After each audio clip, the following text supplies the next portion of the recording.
side. First up, this gifted entertainer went from the streets to a college campus. Give it up for my man, Se7en, the poet.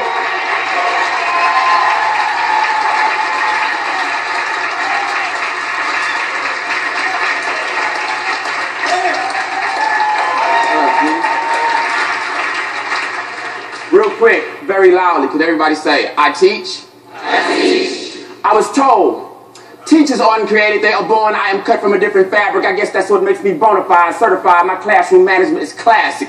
Nonsense is never tolerated. Ignorance is eliminated. Illiteracy is literally a crutch for the mentally incapacitated. I hate it when students give up on themselves. I hate it when students quit before trying, especially when cognitive thinking seems to be losing the battle and intelligence seems to be dying. So I come prepared for anything, ready to push them to their peak. I am the educator extraordinaire with these exquisite essentials I teach. I was told, those that can will do, and those that can't will teach.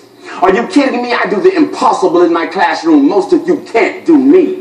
180 lesson plans, 3 objectives on the board. Bobby, Bonquisha, Hector, and Kim Lynn all on the same accord. That's 25 students in my classroom, 7 periods a day. 1 period of 2 to 3 parent-teacher conferences to make sure we're on the same page. That's 195 students, 15 to 25 parents a week. And I don't accept excuses from either party involved, parent or student. I teach. I make the profession look good. On all levels, they adore me. Elementary, middle, and high school, alternative, charter, magnet, and Montessori. Students are watching what I do, so I don't take my appearance light. That's why I dress it up like a boss to show them what professionalism looks like.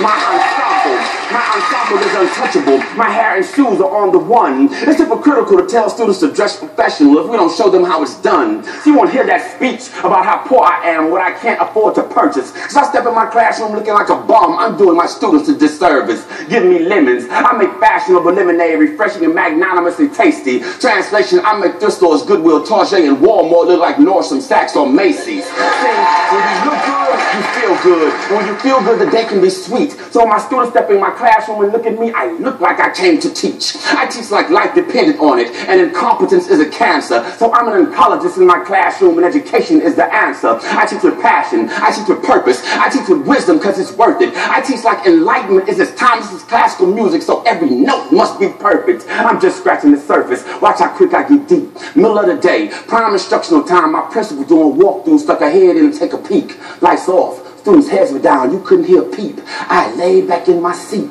kicked up my feet. All my students were on task. This was a dream so sweet. My principal crept up close, but before she could speak, I said, do not interrupt my lesson. I am teaching in my sleep. I'm just playing. I'm just saying. I eat, sleep, and breathe education. And I don't have to filibuster, fluff it up. You can look at my evaluations. I teach the bottom of the barrel. I teach the cream of the crop. Had a homeschool kid that was homeless, so I taught him on the block. Taught him to remove the mental blocks. He would put it back together like blocks. I told him his mind was a treasure chest and it was time to pop the lock. Any medium I can mock. I can manipulate the clock. I find beauty and ambiguity, so I teach outside the box. No pupil I can't reach. And as I close my speech, class, what's the main idea of this piece? See?